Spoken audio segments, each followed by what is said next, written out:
14 শতকের মাঝামাঝি সময়টাতে বলকান উপদ্বীপে তখন উত্তেজনা তুঙ্গে। একদিকে উদীয়মান উসমানীয় সাম্রাজ্য, অন্যদিকে ছোট ছোট খ্রিস্টান রাজ্যগুলো যেমন ভলাকিয়া, ট্রানসিলভানিয়া, মলডাভিয়া, যাদের একটাই ভয়, তুর্কিরা আসছে। ঠিক এই সময়টাতে ইতিহাসে আবির্ভাব ঘটে এক কিশোর, নাম ভ্লাদ তৃতীয়।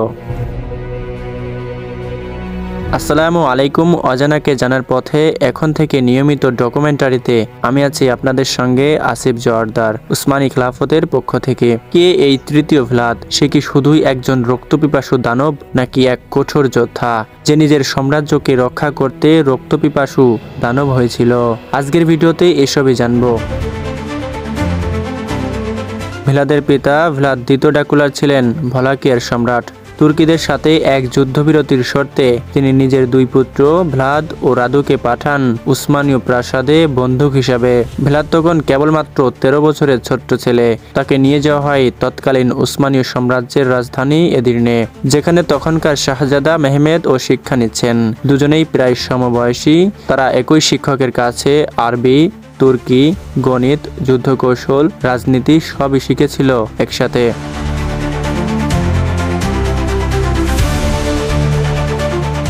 অনেক ইতিহাসবিদ বলেন একসময় ভ্লাদ ও মেহমেদ একে অপরের ঘনিষ্ঠ বন্ধু হয়ে ওঠেন। তবে এই বন্ধুত্বের পেছনে লুকিয়েছিল ভয়, অপমান ও প্রতিশোধের আগুন।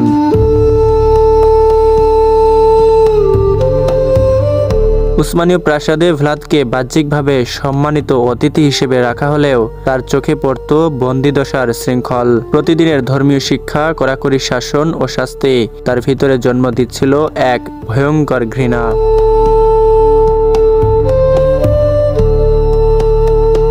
রাদু ছোট ভাইটি তুর্কি সংস্কৃতিতে মিশে গেলেও ভ্লাদের মন ভরে ওঠে প্রতিশোধের আকাঙ্ক্ষায়। 1453 সালে সুলতান দ্বিতীয় মেহমেদ কনস্টান্টিনোপল জয় করে তিনি ইসলামের ইতিহাসে কিংবদন্তি হয়ে যান। অন্যদিকে 1456 সালে ভ্লাদকে তুর্কিরা সম্রাট হিসেবে বসায় ভলাকিয়ার সিংহাসনে, যেন সে উসমানীয়দের অনুগত থাকে। ভ্লাদ যখন ওয়ালাচিয়ার সিংহাসনে ফিরে আসেন, ততক্ষণে দেশে বিশৃঙ্খলা, অভিজাতদের ষড়যন্ত্র, বাইরের শত্রু আর দুর্নীতির কালো ছায়ায় ছেয়ে গেছে পুরো ওয়ালাচিয়া। ভ্লাদ চারিদিকের পরিস্থিতি দেখে সিদ্ধান্ত নেন তিনি শাসন করবেন কঠোর হাতে, ন্যায় প্রতিষ্ঠার নামে তিনি শাস্তি দেবেন নির্দয়ভাবে।